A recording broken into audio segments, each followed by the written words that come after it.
Welcome to the Female Athlete Mission podcast. Yeah. How are you? I'm good. How are you? Good. So, just gonna do our intro together.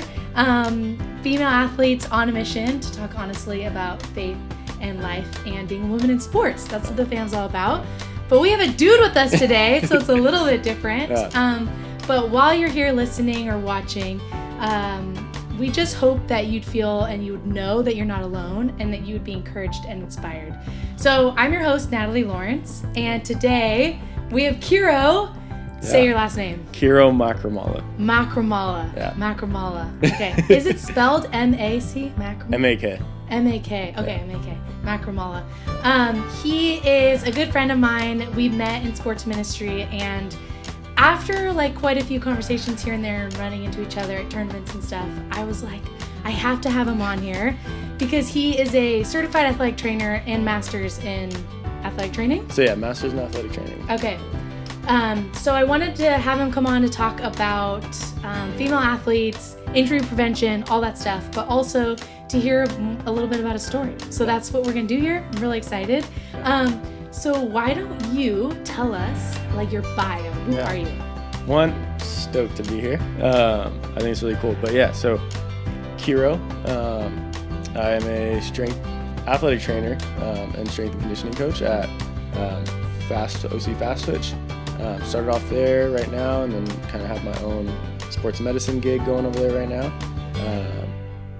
20, what does that look like? Yeah, so you're training people? Or? Yeah, so on the strength and conditioning side, I'm training people and working on strength, power, explosiveness, things like that. And then on the sports medicine side, pretty much took a thought of a college athletic training room and put it inside a Fast Twitch. Yeah. So do kind of the same things over there.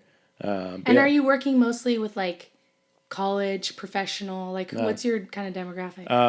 A little bit of high school, college, and professional athletes. So it's a blend of all three, which has been really cool just because I'm not limited to one set group of people. So it's been fun. That's awesome. Yeah. And upbringing, where are you from? All that stuff. So born and raised in Long Beach, so California local. Went to elementary school, all that good stuff out there. Did my undergrad at Vanguard University in Costa Mesa, and then did my master's at Concordia over in Irvine. Nice. Yeah. Nice. Okay, so what I wanted to start with is to hear your testimony of really how you not just growing up in the faith, but how you really dove deep and it became your own. For sure. And I know that it started with or a lot of your athletic career was marked by injury. So I know that's a part of it. So can you just share your testimony? Yeah, for sure. Yeah. So grew up in the church, in the Coptic Orthodox Church. So it's a branch of Christianity out in Egypt. So both my parents are Egyptian. They came out here in the late 80s. Amazing. Some first generation here, which is really cool. That's so cool. But grew up in the church, but kind of just went through the motions probably throughout all of high school and early college.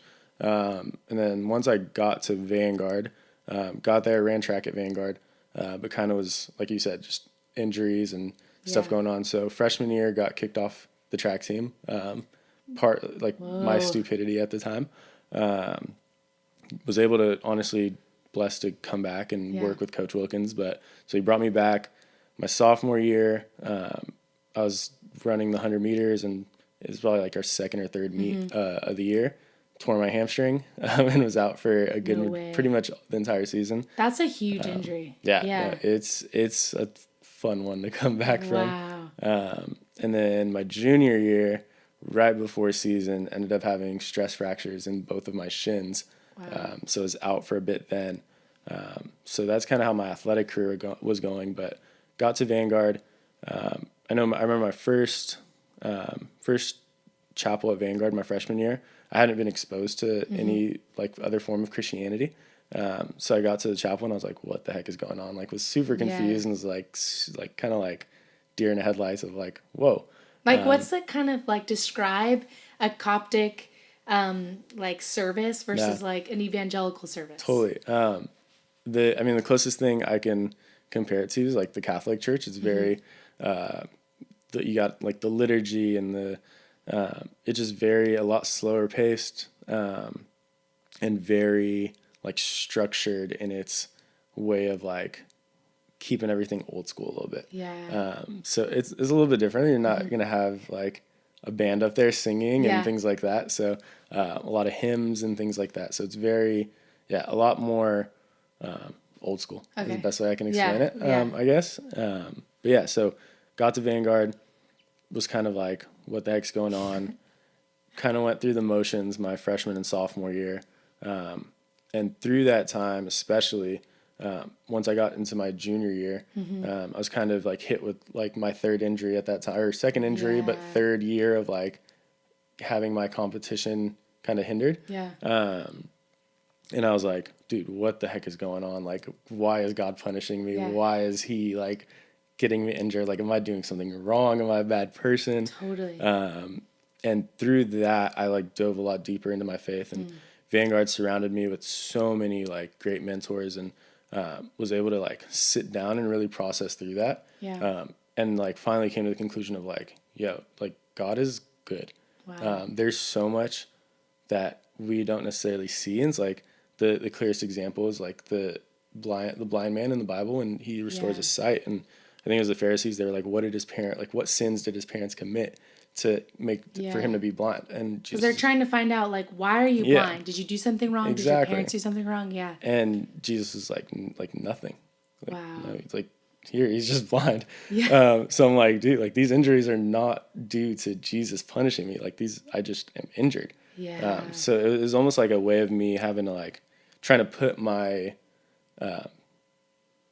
my resentment in like the wrong place. But through that, thankfully, was able to realize like that was wrong. Yeah. And that was not like proper theology at the time, you know, Totally. and built so much trust with Jesus at that time. But yeah, kind of dove deeper into that. And then junior going into senior year, there's a retreat at Vanguard that they were doing, and I was able to go on that leadership retreat and was able to dive way deeper into my faith, was actually baptized there. And that was definitely the turning point of like, okay, this is something that I want for myself. So yeah, that's kind of. Did you feel, and then I want to ask this and then I want to go back to the injuries, but did you feel like being baptized that you were now, I don't know, like I want to say the word converting, like totally switching to a new identity? Or did you feel like it was more, this is more of like the fulfillment of my like true following of Jesus? No. Did you feel like it was separate? Or? I think for me, it felt more of like a fulfillment. Okay. Just because, like I said, I'd grown up in the church already, and like I had been exposed to a lot of it, but it was never really like my decision. Okay. And this was like the turning point of like me making that decision of like, no, like not only do I want this, but I'm gonna chase after this like with all of my power and everything that I've got. So that, I think, more so the fulfillment of like, this is right, this is true, this is what I want. I love that. Yeah. I love that because I think for a lot of people that grow up maybe in the Catholic Church and they're not like, oh, now I'm believing in something totally different, but they're wanting to get baptized as an adult. They're wanting to go like dive more into like an evangelical style, maybe community or whatever it is, and to not see that as you're now like converting, but more like this is you evolving as a follower of Jesus. For sure. Yeah. Yeah. And I know like I had mentioned before, like being around like my parents, growing up in the Coptic church in Egypt is highly persecuted church over there. And so they like had to cling on to their faith with everything they had. Wow. So for me, for them, it was like the only thing they've known. Yeah. So for me, kind of branching out and like kind of being in the middle of both spectrums, I was very fearful of how my parents would respond to that.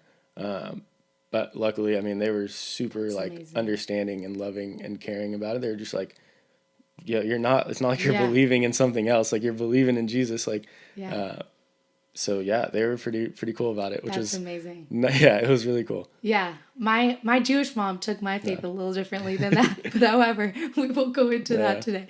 That's so cool. And it is really incredible that you're Egyptian.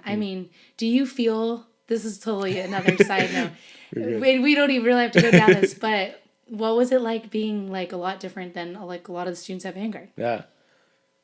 Did you feel that? Yeah, that was, no, for sure. Okay. Absolutely. I mean, growing up not in Orange County and going to Yeah. Vanguard was one culture shock. Vanguard is a small Christian school in Orange County, and it's Yeah.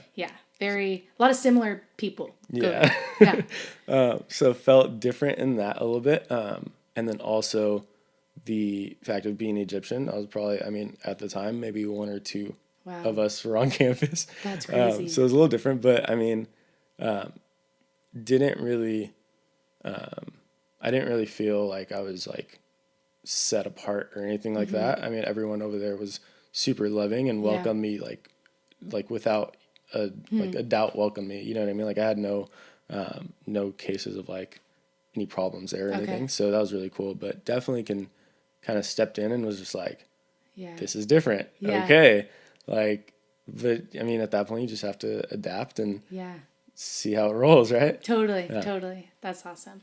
Okay, so I wanted to go back to what you were saying about like when you faced your first or those injuries, like right away you said putting like the resentment and the blame on to God. Because I think that's a lot of times the easiest, and it makes a lot of sense because if we're always like, yeah, God's in control, and then something bad happens to us, it makes sense why we put the blame on him right away. And he can handle that. It's not like he's like, crying in the corner, like, Keros, like, blaming me, why me, whatever.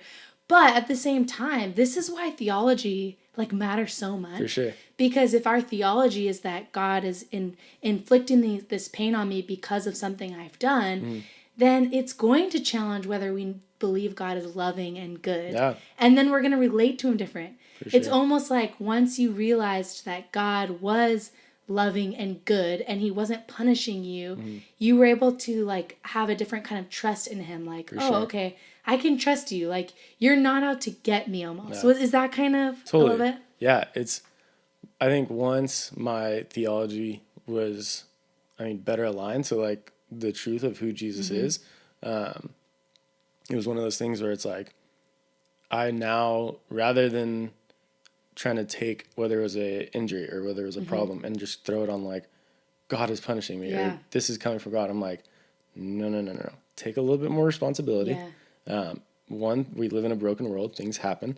But also it's just like, hey, I can bring this to you knowing like you're going to have the best thing for me. And I know the bad is not coming from you. Like it just builds a sense of like not only trust, but just security of like, I can bring something to you knowing that I'm not going to be like faulted or hindered.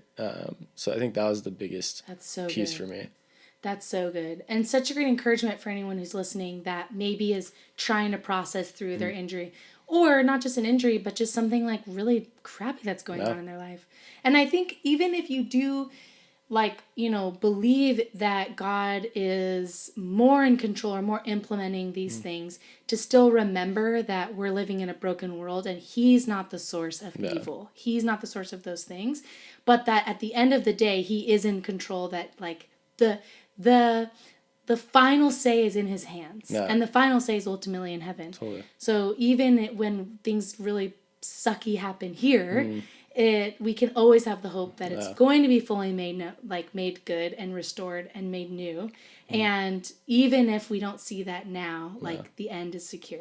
And I think one of the biggest shifts for me was like realizing like when something, like I think, like I said before, I was like, God is putting this on me or whatever. And now it's like, it's not coming from him. And not only that, but like Jesus is with me in the trenches. Like he's not sitting on his throne high above and just like letting me be. It's like, let's see how Kero handles this one. He is like right there next to me through this. It's just, am I going to be willing to see him? You know what I mean? Like, am I observant enough to be like, oh, you're actually are in this? Like, so I think that was a very big like shift for sure. So good. So cool. I love it. Now when I look at you and I see you like serving so many like local athletes, you're such an extension of God's hands and God's grace and God's love. It's so cool to hear like how you got there. It's amazing. and that God can use us, like, after all of our story and how God's For like sure. our whole journey. So, okay, let's dive into some practical stuff. Yeah. Because you have a wealth of knowledge. I mean, thank you, but okay. You have more than I have and more than a lot of us have that are listening. Sure. Okay, so I wanted to just literally dive into asking you about female injuries. Yeah. Like, what are the most common injuries for female athletes, Totally. kind of across the board? Yeah. Definitely ACLs. Okay. Like compared to guys, Yeah. women have way more ACL injuries. I think it's like Insane. 3 to 6 times. You're 3 to 6 times more likely to have like injure your ACL. Patellofemoral pain, so like jumper's knee, runner's knee, things like that. And then like stress fractures in the lower body. For lower body, those would probably be the three, in my opinion, the three most common. Okay. And then upper body, like shoulder impingement, things like that. Okay.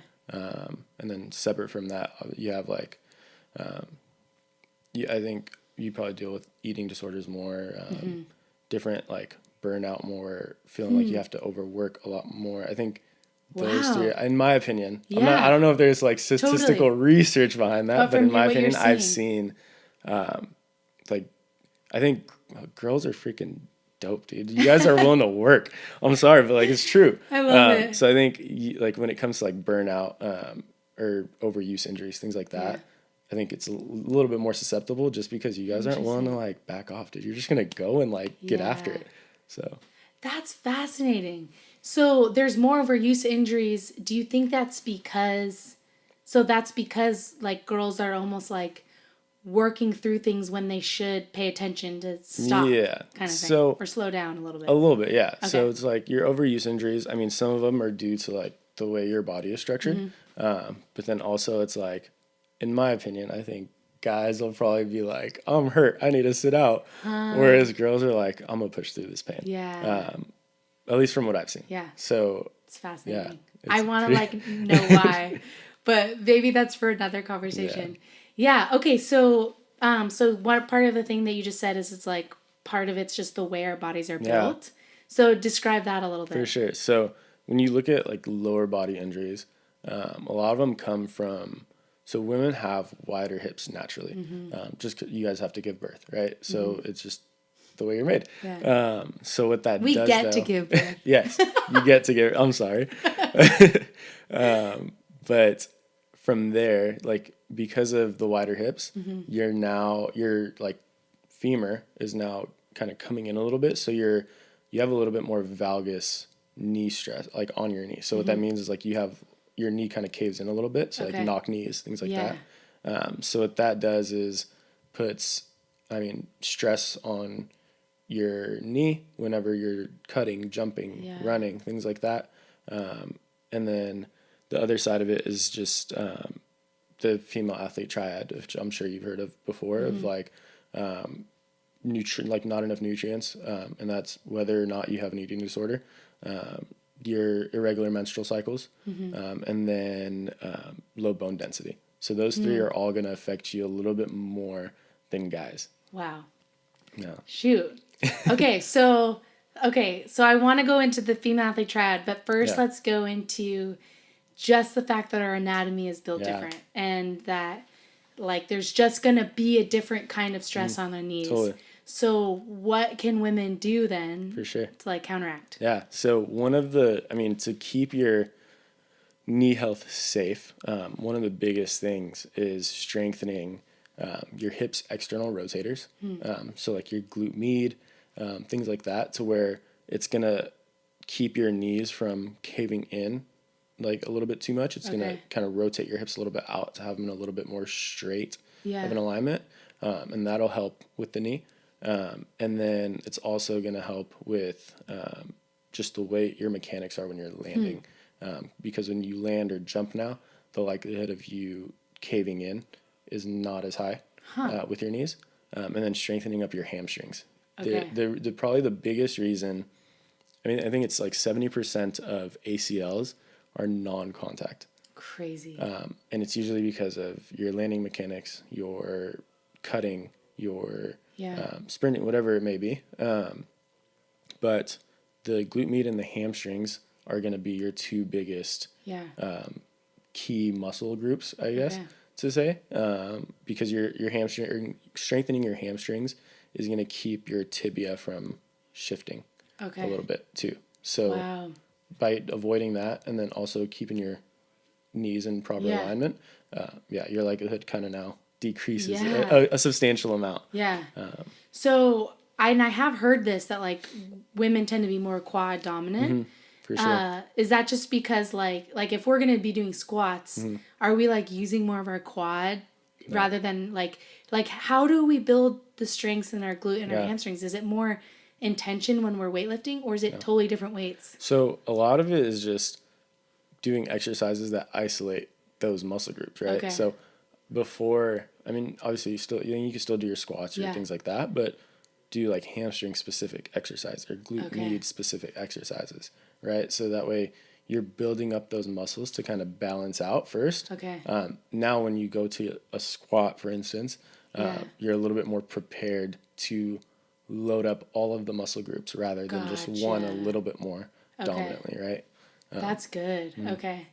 Yeah, I remember when I was in high school, and my club coach, or my high school coach at the time, was like not a very gentle man. He was like really blunt to the point. And I remember him telling me like, you will never play in college because you lack speed and strength. I'm like, oh my gosh, okay.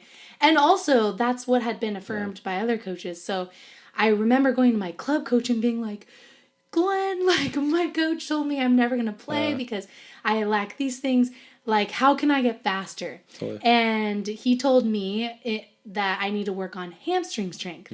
And that was like my 15-year-old brain without having any knowledge of anything. Is that true? And the hamstring strength will make you faster too? Yeah. So your hamstrings, along with your glutes, are your primary like hip extenders. Right. So whenever you run, whenever you jump, when your knee is up, your quads and your hip flexors are working, bringing the knee up, and then that push down back into the ground and getting that extension is coming from the glutes and the hamstrings. I'm doing it right now. For sure. So strengthening those muscle groups, and especially the hamstrings, especially because they're so underdeveloped in female athletes, is 100% going to make you jump higher, run faster, be more explosive. As long as they're trained well or properly, obviously. But because again, that's your primary or one of your primary hip extenders.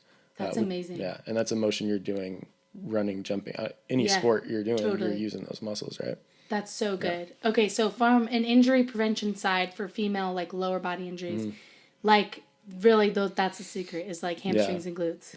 Glute med especially. So glute med. Yeah, what is glute med? So your glutes, you have three primary, like your glute max, which is like your main. The big end. Yeah. You have your glute minimus, so it's right up above that a little bit, and then on the outside of your hip, kind of. On the outside of your butt, that's your glute med. And typically because people's because that's not firing properly, right? And you have that extra like rotation in the valgus, your hip flexors and your like your TFL, your tensor fasciolata, is over firing, right? So your hip flexors and your adductors on the inside, your groin area, those muscles are probably constantly tight. So it's not allowing. Yes, totally. Like I'm thinking soccer players, that's one of the biggest things. Yeah. Totally. So because they're so tight, because of the way your guys' bodies are created and because you've been in those motions for so long, you have to turn off those muscles and then strengthen the glute med, right? Because it's not going to be able to work at max capacity. Yeah, it's always going to use other things. Because the other muscles are going to, because they're so much more dominant, they're not going to allow it to go. It's almost like if I want my hamstring to fire properly, for instance, I have to loosen up my quads and my hip flexors, or else it's not going to allow me to get full range. So how do you do that? Like I don't know. Roll out, foam roll, foam roll. Yeah. That will help like relax the other muscles. Yeah. So I would. Okay. Yeah. Oh, sorry. No, go. But I would foam roll the heck out of your TFL. So your TFL also turns into your IT band. Okay, so TFL is what's TFL? So your TFL, tensor fasciolata. Yeah. It's your muscle on like if you're at your hip bone, go down like 3 inches and Okay. then go over to the right like an Okay. inch. Okay. That muscle right there Yeah. is your TFL. Okay.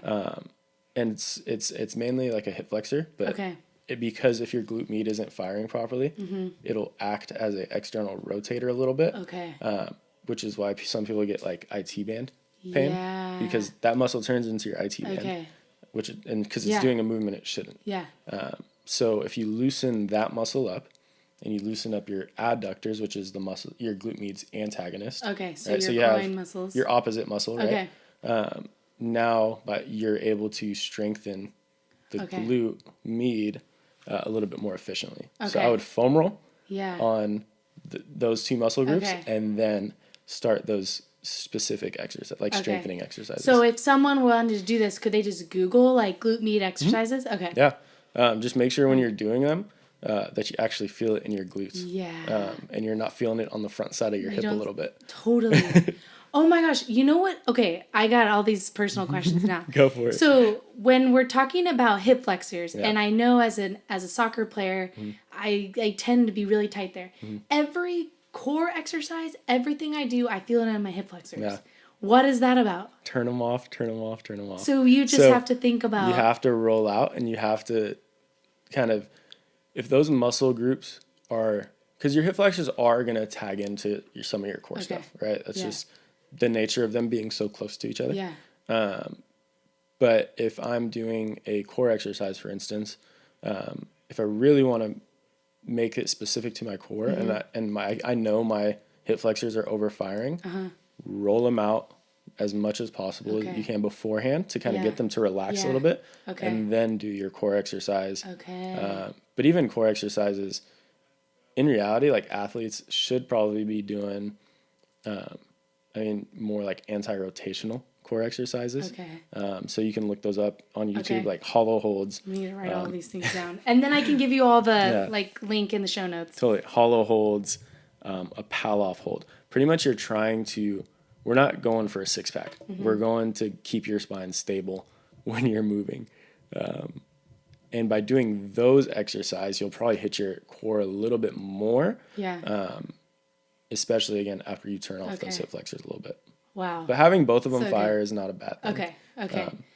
Okay. So that's really helpful just to think, though, too, like if you're paying attention to your body and you're seeing that your body always ends up using certain areas like to compensate, there's probably an imbalance there in strength and stuff. Yeah. Some of honestly, the best athletes that I've either seen or worked with, the biggest thing is they're able to, one, keep their bodies healthy for a long time. So longevity, how long are you going to take care of your body? Yeah. And they do that by, making sure their body is firing properly and they're in sync with how they listen to their body. Yeah. That's going to be the biggest thing, whether it's like a muscle imbalance, whether it's overuse, whether it's burnout, whatever it is, like listening to your body and being like obedient to what it's telling you is going to be such a big game changer. Wow. That's so good. Okay. That's so good. Okay. And then one other side note, and then I want to go to the female athlete triad. IT band. Yes. I one time I remember one of my coaches saying, like, you don't roll out an IT band because it's not a muscle. No. Will you talk about what the IT band is and what it does and what we should do with it? Yeah. So your IT band is, it's a tendon, but it stems from, like, you have your TFL, right? The tensor fascia lata. Yeah. And then as that muscle kind of goes down, it turns into into your IT band. Rolling just the IT band, probably not going to make too much of a difference. Okay. Rolling the TFL is probably going to help a good deal. Okay. But if I'm rolling it out, I might as well just roll out. So female athlete triad, nutrients, menstrual cycle, and low bone density. So nutrients, is that unique to women's bodies where we're just not absorbing maybe? Or It's kind of whether you have a eating disorder or not, that can play a factor into it. Okay. But if you don't have an eating disorder, right, a lot of times people just don't know how much food they actually need. So think about it, like if I'm a 150-pound athlete or 160-pound athlete, and I'm like, just to live, just for my body, like I can lay in bed all day, not do anything, just to be alive. you're probably looking at 1,600 calories that you need. Yeah. And then from there, you got to take into consideration, all right, daily living, just moving around on a regular basis, probably bumps you up to like 2,000 to 2,200. And then you have practice, which is probably like 2 to 3 hours. Yeah. So you're probably looking at another 350, 400-ish calories there. Okay. Which now bumps, we're now at 20, we were at 22. Wow. Yeah. Add 400, we're now at 26. Yeah. And then you have weights. Yeah. Which is probably another 200 to 300. Yeah, it increases it for the whole day. It's not just even right then. Yeah. So if we're looking at just those, we're probably sitting around 2,900 to 3,000 calories. Yeah. Of like, to sustain my body. Yeah. Not lose weight, not gain weight, just to stay. Yeah. And to think about like eating 3,000 calories, like that's a lot of food, right? Yeah. Like, so it's not that it's like people are like intentionally eating less. Yeah. Right. It's just like 3,000 calories is a lot of food. So you have to think about like taking that in, like I might be full. Yeah. And like I had my 3 meals or 4 meals of the day and I'm full, but I still need some more nutrients. Right. And that's where you have to be a little bit more aware of like, I need a little bit more here. Maybe taking an extra shake, taking a couple like different things, like, you know, like little things just to like make sure you're getting to that level of like, this is what I need. And I think that's where it's like people are afraid to eat enough or again, they just don't know how much they actually need. Yeah. Yeah. I would say, and I've had a lot of conversations with girls on the fam that it's not, you're right. It's not necessarily eating disorder, but that there is something on almost every female's brain at all times that is some sort of restricting thing because it's always about losing weight. Like there's always something in there that's like, but I want to look better or I want to look smaller. So even though we care about performance or whatever, there's more emphasis on self-control of restricting. So it is really interesting to think about just being a female athlete, the fact that like the gold star is how well are you restricting in certain areas. At least this is my experience, and I'm sure there are certain outliers and there are women who experience it differently that can really influence your injuries. Yeah, and it's one of those things of like the way you like look does not correlate with your level of athleticism. Yeah. Right. So that's like one thing. Like when I'm working with either an athlete that just got hurt, for instance, and they're like, I don't want to eat because I'm not doing as much, so I don't want to like put on weight. I'm like, dude, you still like have muscle mass. You still need to eat. Like, or it's someone that like I work with obviously like a lot of high school girl athletes or college athletes, and they'll come in and can I eat this? Can I eat that? And I'm like, dude, like eat the food. Like it's okay. Totally. So I think there's so many factors that don't even, again, not necessarily an eating disorder, but there's just so much other stuff going on that's like, I don't know if I can eat that, or I already ate, or whatever. And I'm like, but you need more. Like you literally just need more to sustain where you're at. Okay, everyone listening, this is a professional telling you this. And there's something about hearing it from a dude that is like so refreshing, like just to the point, like you need it to survive, to live, to be an athlete. And maybe that's a decision, that is a sacrifice you're going to make. You can't live into this like restriction cycle that you may be tempted to if you want to be a healthy athlete. It's like health doesn't correspond with it. Totally. It's like there's a difference between like eating healthy foods and like saying I can't eat something for whatever reason. So I think that kind of gets mixed up a little bit. I think so too. But that's great. Okay, so I'm glad we hit on that. Thanks for saying that. Okay, so menstrual cycle. I've heard this a lot, but I'd love for you to just say it because when your hormones are imbalanced, it changes your muscle laxity and all that stuff, right? So your like menstrual cycle is regulating like your hormones. It's keeping everything in balance, right? So when more often than not, sometimes like you'll have female athletes that when they're training or whatever it is, they're just having an irregular menstrual cycle. Sometimes they won't have one at all, or for a couple months, or whatever it may be, and that in itself is kind of throwing off your normal like homeostasis, your level Yeah. of where your hormones should be at. So estrogen in itself helps with a lot of your like laying down your bone and your bone like absorption of nutrients and stuff. Okay. So in that in itself, right, is gonna Goes kind into of bone correlate density. with your low bone density. Yeah.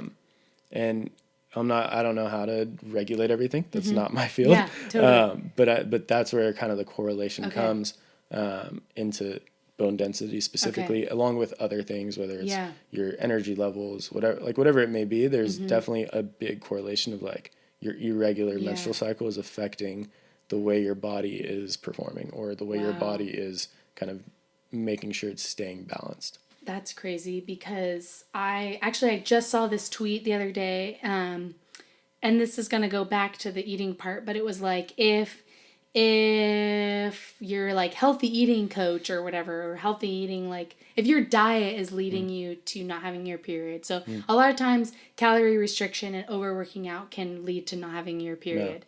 And it was something like if your plan is leading you to do that, then I think you should rethink if it's healthy. Because it's like, oh, I'm eating healthy, I'm eating clean, but my body isn't working the way that it should. No. So really, is that healthy? I'm not sure. No. And that's kind of the check. So really interesting to say, not like panic if you have irregular periods. No.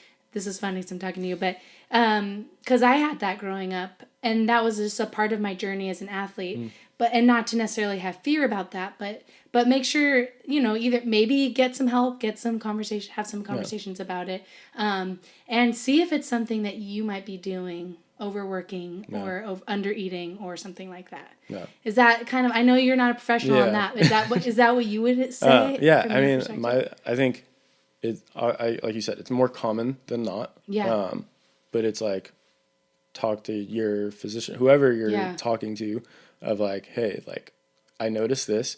Yeah. What could be causing this? Is this something just from like just the sake of being in athletics, or is it something that I'm doing? Yeah. And try to just piece the puzzles, try it out, see how you feel. Yeah. If you feel good, then we're good. Totally. You know what I mean? Yeah, that's really good. And even just with the knowledge, maybe like obviously take away the fear, but the knowledge of saying, as a female athlete, we do have dynamics that could be affecting like our, I'm blanking on the word, but our susceptibility to getting injured. That we have a unique, new, different challenge, which, female power, but also that's a hard part about being a woman. That's what makes you guys a little bit stronger, dude. I'm saying, I'll be the first to say, you guys can definitely do stuff that we can't. So funny. Well, vice versa. We celebrate everyone here. Okay, so low bone density. Like I think of that as being an issue for older women. Like I think it's something like once you turn 35, your bone density automatically goes down. Is that true? Like 35, 40. I mean, I think if I'm not mistaken, starts to like slowly decrease. Okay. But I mean, again, it's like as long as you're on top of your stuff now, making sure you're getting like good nutrients in you and everything's kind of working as it should be. Don't necessarily have to worry about it as much, right? But yeah, once you get a little bit older, it does go down a little bit. But then it's like, okay, maybe we need to start supplementing a little extra like calcium, vitamin D, things like that. So it's at that point. It may be. So would you say that one thing we could think of is it is just again going back to nutrients? Yeah. Okay. So I definitely, I mean, in my opinion, at the college age, a lot of it is going to be again making sure everything's working properly, and at the same time, you're giving yourself enough nutrients. Okay. Okay, cool. Okay, so I've heard about that a lot. I'm sure that anyone who's listening has maybe heard female athlete triad, but now you know what it is. Because I truly didn't know. Like I've heard people, I've actually even had people reach out that have wanted to come on the podcast to talk about it. I'm like, yeah, I need to look that up. And now it totally makes sense. Okay, so I wanted to talk about like when you're working with injured athletes, the mental piece of recovery. Yeah. How do you coach your athletes mentally? How do you get them, recovered? That's honestly it's a huge question, but yeah, it's one of the most critical but fun for me, at least at times. Yeah. Just because like regardless whether I'm on the strength and conditioning side or the athletic training side, like my goal, no matter who I'm working with, is to like empower you as much as possible for you to like get to your max potential. Like I want you to see your potential. Yeah. And it's honestly such a cool feeling when you see someone do that. But like working with an injured athlete, a lot of it is like being there, listening to them and like empathizing with them of like, hey, like I know where you're at. And ensuring that like one, their feelings are valid and making sure they know that too. Like I'm not going to discredit someone's feelings. Like that would be very like selfish of me. But making sure that they're like heard. And then from there, like building that trust and with that athlete of like, hey, like I hear you. I know where you're at. I'm going to try to push you a little bit. We're not going to push you too far. But we are going to push you. And kind of working through that, because ultimately the mental barriers that happen after an injury can delay a rehab by weeks at times. You know what I mean? Like we got to get over that hump. Because it's like nervousness, or like, what do you think? Yeah. So sometimes it's apprehension. Sometimes it's nervousness. Sometimes it's we're still sitting in some denial. Sometimes it could be a couple of things. And it's kind of you have to like figure out and play a little bit of detective of like, hey, what's causing this? Totally. And then sitting with them in that and like not ultimately at the end of the day, in my opinion, like anyone, whether you're going through something, whether you're injured, whatever is happening, like they just need someone to sit with them and like be with them. And it's being intentional of like making that time to do that. That's going to help you get through that process a whole lot quicker. Because it builds like a trust. It builds they know how I'm doing. They'll work through this with me. For sure. And once you build that trust and you kind of break through that barriers, that we're getting the ball rolling now. You'll probably hit something down the line of like, because you're going to plateau at some point in your rehab, whether it's your rehab or your strength conditioning, you're going to hit a point where you plateau. And it's just not getting discouraged. Sometimes we have to pull back and go a step back or two steps back. And that's not failure. It's not that you're failing. Forward. It's, dude, it takes some time. It's not if we had the immediate fix, then I mean, all of us would be out of a job, right? Totally. But no, like it's one of those things that it takes time, and getting the athlete to understand like, hey, like I'm still here with you. Like I'm not leaving you. I'm not like changing the way I think of you. It's just we need to take a step back. And then we're gonna take 2-3 steps forward. That's really good. That's really good. And part of that is having the courage that stepping back isn't like you're failing, but also that like you're gonna step forward again. Totally. So it is. Like, it's not a end all be all, dude. And it's ultimately at the end of the day, like my goal also through the process is to get the athlete to realize like, hey, like this sport isn't your identity. Like it's not who you are. It's what you do. And regardless of whether you continue to do this or anything else, like you're still gonna be you. Totally. And ultimately, like your identity is like in Jesus, and no matter like your gifts and talents are not gonna decrease in value whether you're showing them on a field or whether you're showing them in a workplace. Totally. But that's a whole process in itself, but it's fun. That's so good. That's like a mic drop moment. I do think, injuries and opportunity to work through that too. For sure. Which is a cool thing that you get to walk through with athletes too. No, it's definitely, it's a good time, and it's fun to seeing like an athlete's eyes when they make that breakthrough is like one of those like, this is why I do this type moments. I love that. I love that. Okay. Thank you for answering all my questions, and I'm sure that I'll have more. Maybe I'll have you like write some like topical pieces too, because that would be great. But I like to end interviews with 4 rapid fire questions. Let's do it. So, okay. I know it's not that stressful. I say rapid fire, but like you can take some time. Okay. What are you loving right now? Time to dive deeper into like my like daily rhythms. Like this COVID couldn't have been a better thing I know, don't get me wrong, like it's totally like crappy in many ways. But it has allowed me to sit with myself and really get real with myself in so many ways. I love that. With like myself and then in my relationship with Jesus. So good. So good. Okay. This might have to do with that. What are you listening to right now? I was listening to the FAM podcast all week. But Did you feel like as a guy you related to any of it, or were you like? Oh, totally, dude. Okay. Guys have. I mean, there's definitely some similar stuff that goes in, Okay. and we're just not willing to admit it. But like music or like anything in whatever general, came to mind. dude. Ultimately, just like 100% threw on the Christmas music. Oh yes. You got. I'm like. It's time. I'm for like Halloween's okay. Thanksgiving's kind of a warm up. Let's get to Christmas type person. So that's where I'm at with that. And then some country music, some worship stuff. And, I love it. Yeah. I love it. Okay.